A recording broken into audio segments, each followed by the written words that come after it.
वचन, प्यारा वचन, ईशो मसीह का प्यारा वचन, पाव को दीप को राह को रोशन, ये है मसीह का प्यारा वचन, ये है वचन प्यारा। परमेश्वर के धन्य नाम की महिमा हो। प्रभात मनन के सत्र 1871 में आप सभी का बहुत ही विनम्रता के साथ स्वागत करता हूँ। आइए आज के मनन के लिए हम पढ़ते हैं इब्रानी अध्याय 6 पद 1 और 2। इसलिए आओ मसीह की शिक्षा की आरंभ की बातों को छोड़कर हम सिद्धता की ओर आगे बढ़ते जाएं और मरे हुए कामों से मन फिराने और परमेश्वर पर विश्वास करने और बपतिस्मों और हाथ रखने और मरे हुओं के जी उठने और अंतिम न्याय की शिक्षा रूपी नींव फिर से न डाले। कल के मनन में मन फिराव के बारे में कुछ बात हम मनन किए थे। यद्यपि आज हम परमेश्वर पर विश्वास करने के संबंध में बोलना चाह रहा था, पर प्रभात मनन सुनने वाले कुछ भाई बहनों के सलाह के अनुसार निम्न विषय को थोड़ा सा और स्पष्टता के साथ बताना चाहता हूं, अर्थात उस विषय जिसकी चर्चा हम कल किए थे। कल मनन समाप्त करते वक्त हम यही कहकर समाप्त किए थे कि हमें न केवल हमारे पुराने पाप कर्मों से मन फिराना है, बल्कि हमें उन सांसारिक परिप्रेक्ष्य के अच्छे कर्मों से भी मन फेरना है जिससे हम परमेश्वर को प्रसन्न नहीं कर सकते। यही बात कुछ प्रिय लोगों के लिए समझने में कठिन लगी। अच्छे कामों से मन फेरने की आवश्यकता क्या है? अच्छे कर्मों से हम परमेश्वर को प्रसन्न क्यों नहीं कर पा रहे हैं? हमें उसे मन फेरने की आवश्यकता क्या है? यही सब उन प्रिय लोगों के प्रश्न थे। यशायाह 64 के 6 में हम इस प्रकार पढ़ते हैं, हमारे धर्म के काम सबके सब मैले चित्रों के समान है। यहाँ इस्तेमाल किया गया हमारे शब्द सभी मनुष्य का प्रतिनिधित्व करता है, क्योंकि उसके ऊपर हम इस प्रकार पढ़ते हैं, हम तो सबके सब अशुद्ध मनुष्य के से, अर्थात यह बताने वाले धर्म के काम मनुष्य की अपनी धार्मिकता से या नैतिकता से वह करने वाले काम है। मत्ती 5 से 7 तक के अध्यायों में भी प्रभु यीशु मसीह मनुष्य की धार्मिकता और परमेश्वर की धार्मिकता के बीच का अंतर को समझाते हुए आप देख सकते हैं। कई एक बार हम मनुष्य अच्छे काम की श्रेणी में गिनने वाले कई काम भी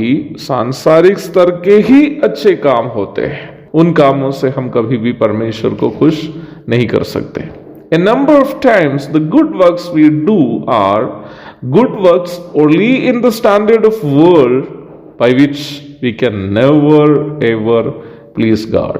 मत्ती अध्याय 5 पद 21 और 27 आदि पदों में प्रभु क्रमशः हत्या और व्यभिचार के संबंध में सांसारिक नैतिकता का जिक्र किया है। दुनिया के किसी भी सभ्य समाज में किसी की जान लेनी और पराय स्त्री के साथ शारीरिक संबंध बनाना आदि एक अपराध है, परंतु मत्ती 5 के 22 और 28 आयतों में प्रभु हत्या और व्यभिचार के संबंध में परमेश्वर की नैतिकता के बारे में भी बताया। यदि कोई हत्या या व्यभिचार करता हो, वह निश्चित तौर पर परमेश्वर और संसार के सामने अपराध ही है। परंतु यदि कोई आक्षरिक रूप में हत्या नहीं भी किया या व्यभिचार नहीं भी किया, तो भी केवल हत्या नहीं करने के कारण या व्यभिचार नहीं करने के कारण वह परमेश्वर को खुश भी नहीं कर सकते हैं, क्योंकि संसार में यहाँ तक परमेश्वर के अस्तित्व पर विश्वास नहीं करने वाले नास्तिक लोग भी ऐसे हैं जो हत्या और व्यभिचार नहीं किए हैं या करते हैं, नहीं करते हैं। यदि ऐसी बात है तो इन विषयों में परमेश्वर को प्रसन्न करने लायक नैतिक व्यवहार क्या है? वही प्रभु 22 एवं 28 पदों में बताया है। परमेश्वर के नैतिक स्तर के अनुसार हमें दूसरे पर क्रोध करने या निकम्मा या मूर्ख बुलाने का भी अधिकार नहीं है। परमेश्वर के नैतिक स्तर के अनुसार हमें स्त्री पर कुदृष्टि डालने का भी अधिकार नहीं है। कहने का तात्पर्य यह है कि मैं यदि अपने आप को एक उदाहरण स्वरूप रखूं, तो मेरे जीवन में एक भी व्यक्ति की हत्या नहीं करने के बावजूद भी या एक भी पराये स्त्री के साथ शारीरिक संबंध नहीं रखने के बावजूद भी यदि मैं कभी किसी भाई पर क्रोध किया हो या कभी किसी बहन पर कुदृष्टि की हो, तो मैं परमेश्वर के सामने ये दावा नहीं कर पाएंगे, मैं नहीं कर पाऊंगा कि प्रभु मैं कभी हत्या नहीं की या व्यभिचार नहीं किया। इन दोनों क्षेत्रों में मैं तब ही परमेश्वर को प्रसन्न कर पाऊंगा जब मैं अपने अंदर से पूर्ण रूप में दूसरों के प्रति क्रोध को समाप्त करूं या नजरों से भी व्यभिचार करना समाप्त करूं।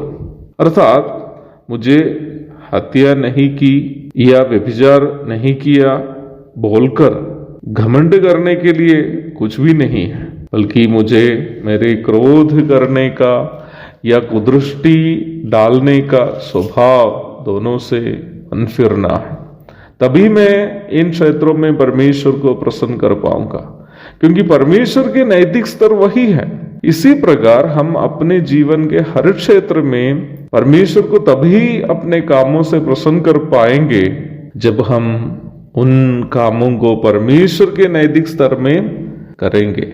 अपने जीवन में किसी भी काम यदि हम परमेश्वर के नैतिक स्तर में नहीं कर पाते हैं या हमारा स्तर केवल संसार के ही नैतिक स्तर का हो, तो हमें उन मृतक कामों से मन फिराना जरूरी है और परमेश्वर के नैतिक स्तर की ओर अपने सांसारिक नैतिकता को उठाने की आवश्यकता है। उसके लिए हमें प्रयास करना होगा। एक और शुभ दिन की धन्य कामनाओं के साथ आज का मनन में यहाँ समाप्त करता। प्रभु आप सबको मदद और सहायता करे।